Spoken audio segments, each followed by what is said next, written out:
morning. Welcome to the Capital Limited Annual General Meeting. For those joining online, please do submit your questions. Just use the Q&A tab on the right-hand corner of your screen. Now I'd like to hand over to Chair Jamie Boyd. Good morning. Good morning. Thank you very much, and welcome everyone to Capital Limited's Annual General Meeting. I'd like to introduce some of the board and senior executives that are joining me on today's call. In London, we have on the screen from, assuming they're on the screen actually, from left to right, Graham Dacomb, who's the chair of our audit committee, Rick Robson, our group CFO, and Catherine Apthorpe, our company secretary. Joining us on the line from Denver at 3 a.m, thank you very much, is Cassie Boggs, the chair of our sustainability committee, and we've got Ryan Tennis on the line from Perth. He's the head of IR, and just to round out the disparate locations, I'm dialing in today from Hong Kong. But welcome everyone to the annual general meeting. As per previous years, we'll do a quick introduction slide deck before handing over for the resolutions and then through to Q&A. Just by way of introduction, for those on the call that aren't familiar with Capital, reintroduction, we are an integrated services provider to exploration and mining companies across Africa, the Middle East and North America. We run 3 distinct operating businesses, specifically Capital Drilling, Capital Mining and MSA Labs, which very broadly have a revenue split of about 60% Capital Drilling, 20% Capital Mining and 20% MSA Labs. Capital Drilling runs a fleet in the mid-130s of rigs, the largest drilling rig fleet in Africa and the Middle East, with some operations in the US, in Nevada, running a full range of drilling services from exploration through to grade control, blast hole and underground. Capital Mining is a niche service provider for load and haul services. We're currently running 2 contracts in our portfolio, one which has recently commenced, the second iteration of the Sakari waste stripping contract in Egypt, and the Reko Diq mining contract that has been running now for about 12 months. MSA Labs has about 36 labs spanning operations in Africa, the Middle East and the Americas, with quite a substantive footprint in the US and Canada, and is very much a high growth vehicle within the group. Outside of those operating businesses, the company has 2 other arms, specifically Capital Investments, which is a venture capital investment fund targeting early stage explorers and developers. Been very successful, and currently running a portfolio of around about $110 million. And Capital Innovation, which is a working group within the business that is tasked with identifying, developing technologies, bringing them onto our platform, integrating them within our business and commercializing them, where we've had a lot of success, specifically with PhotonAssay in our laboratory business, being the first company to roll that technology out on a global basis, and more recently made investments in a water testing business, Eco Detection, and an analytical testing company, Portable PPB. So that's the introduction to the businesses. I'll move on to the operational updates. And just as a reminder that we released our first quarter revenue results on the 21st of April. That was in fact a record quarter for the company. We recorded revenue of 101.7 million, which was up 42% on the first quarter of 2025. Within that framework, the drilling business saw a 9% increase in revenue. Our mining business, which was in the stages of fleet redeployment in the first quarter of last year, so not a reference point per se, but as the contracts increased activity, redeployed the assets in the second half of last year. So the mining revenue in the first quarter was up almost double on the fourth quarter of last year. And then MSA revenue in the first quarter was up 55% on the first quarter of last year. So an all-round very strong trading result. Just going through a little more divisional detail, the drilling business is certainly trading well. As I said, revenue up 9%. We are seeing an improvement in our ARPU, which is the measure of the output of the revenue output of the rigs on a monthly basis. Utilisation is running in the low to mid 70% range, which is near what we regard as optimal, and we're seeing very good demand across the drilling platform.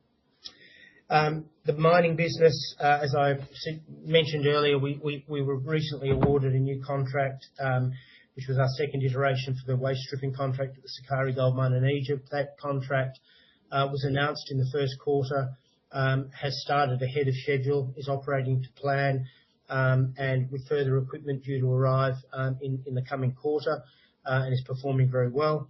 And the Reko Diq contract has continued its going through its ramp-up phases and is currently operating to plan.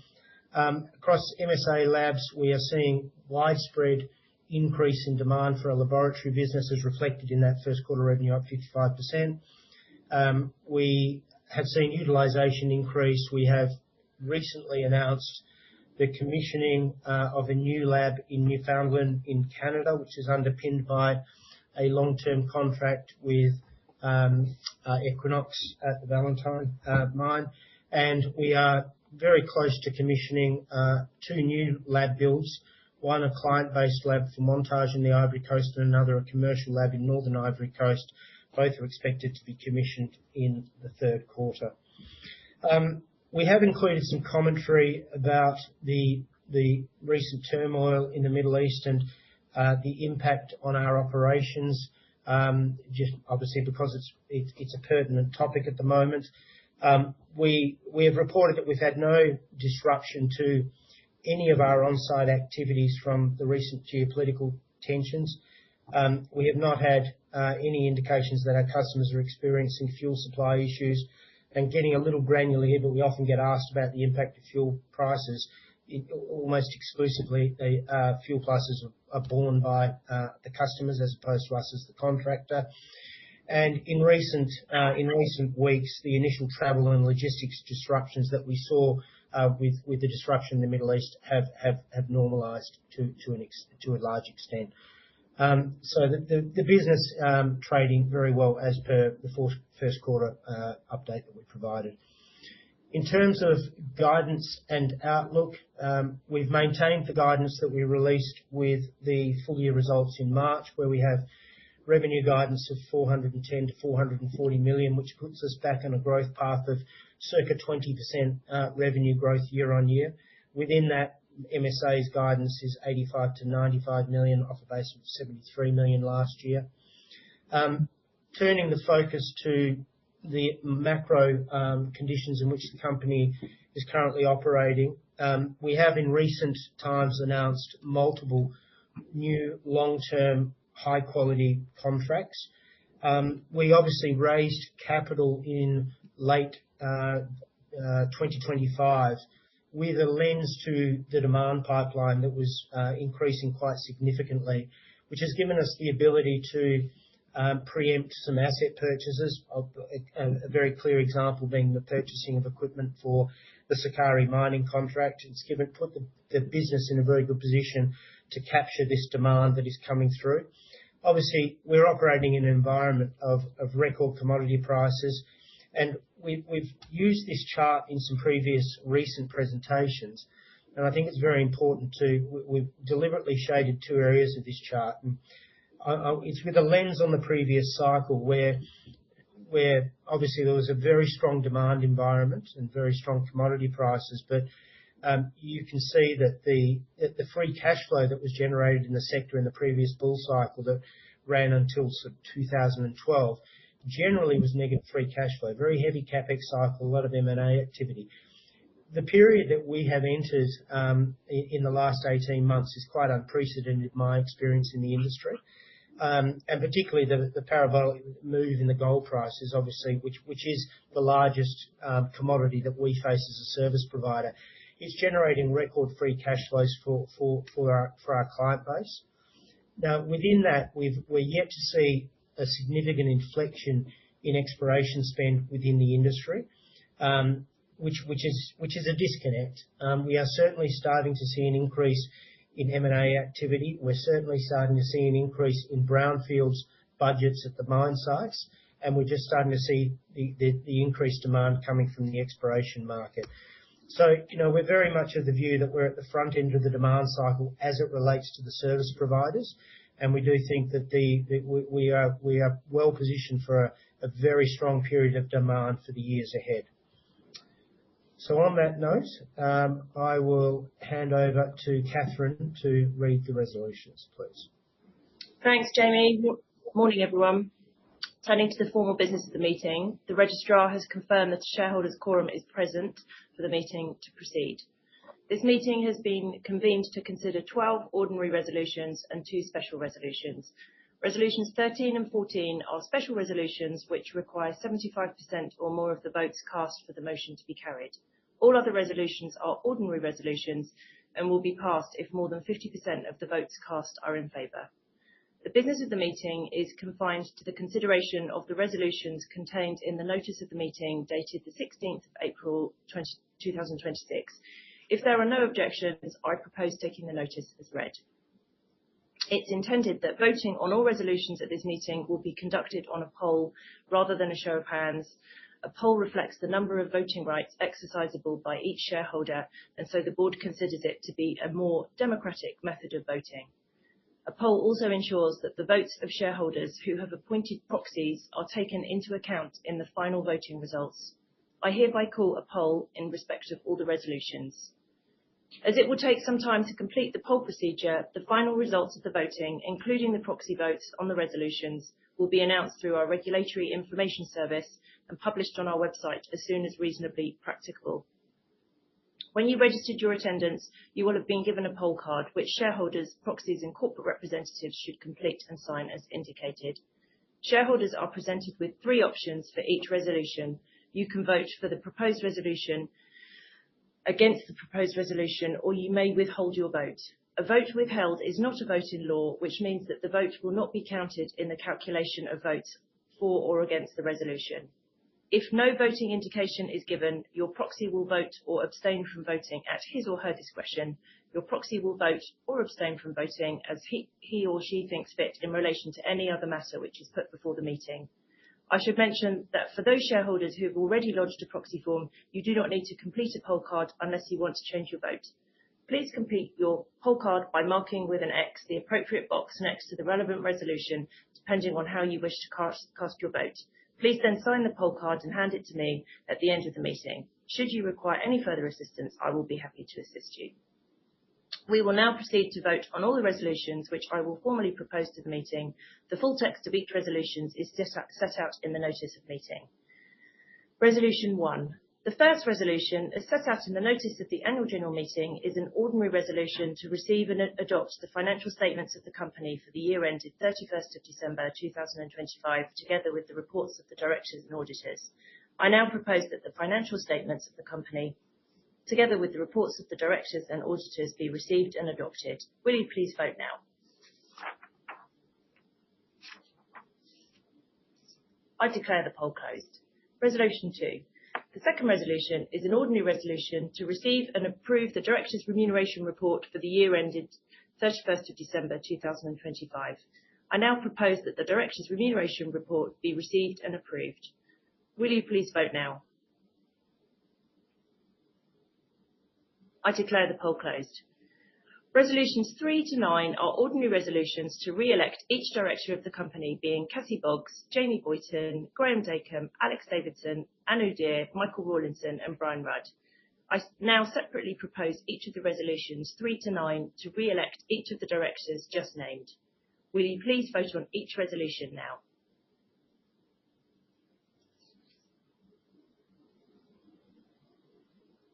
I declare the poll closed. Resolution 10. The 10th resolution is an ordinary resolution to reappoint BDO as auditor of the company. I now propose that BDO be reappointed as auditor of the company. Will you please vote now? I declare the poll closed.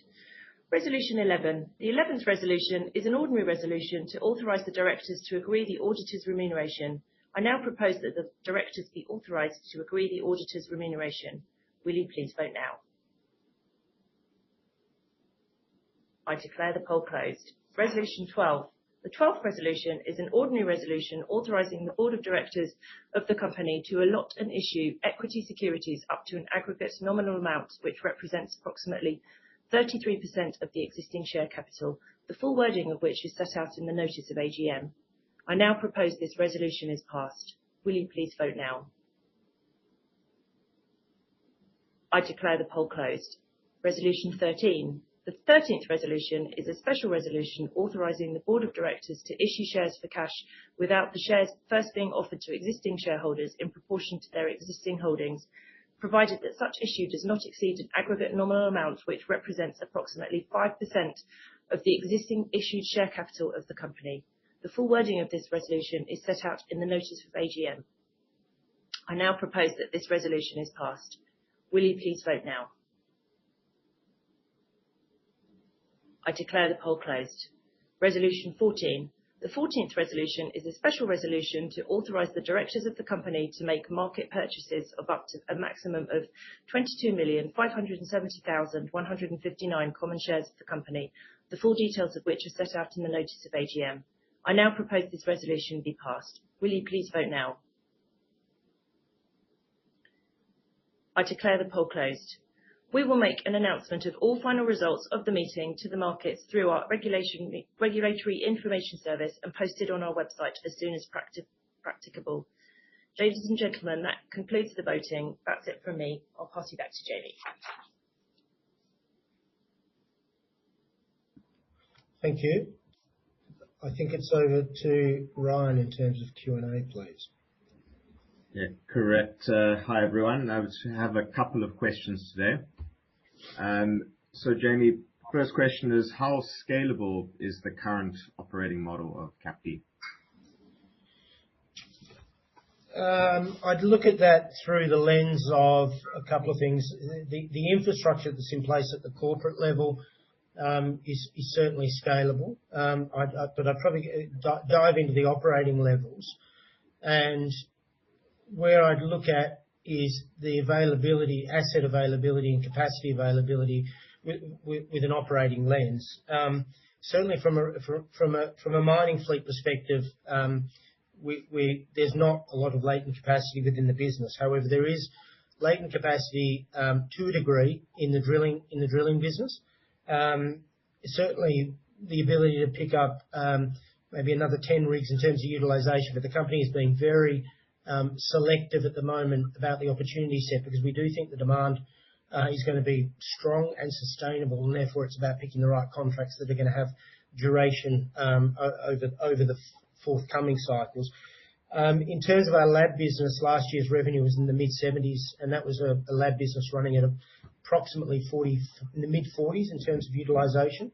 So there's certainly a lot of scalability and operating leverage within that platform.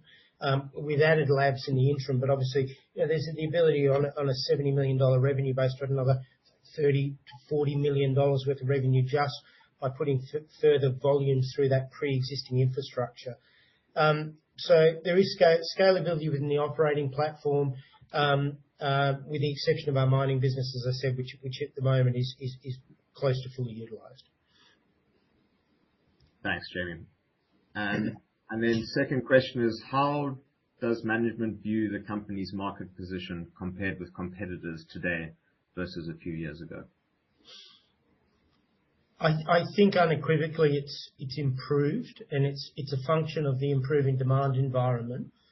When answering questions about market position, I think even when a lot of investors look at us as an Africa, Middle East predominant on our drilling side of the business, for example, there are very specific nuances to each and every country in which we operate in, and very different competitive dynamics in each country in which we operate in. But broadly speaking, an improving demand environment it strengthens our market position, and the main function of that is that we are a premium provider to the sector. We differentiate ourselves with our safety standards, our equipment standards, our safety, our training and development programs, and we price ourselves accordingly, and we are known for delivery. So as the market improves and budgets are allocated that are increased year on year, we're seeing an increasing propensity for our customers to focus in on service providers that can actually deliver the outcomes that they need in this very strong demand environment. So we've also seen less international competition in a number of our markets. So as an international provider, we are in many markets the largest or only international provider. So certainly market conditions and the dynamics of our competitive position have improved as this cycle is kicking off. Thanks, Jamie. That is all the questions today. I'll hand over back to Mark to close out the session. Thank you. Thank you to the board, and thank you for those joining online. We will now redirect you for your feedback.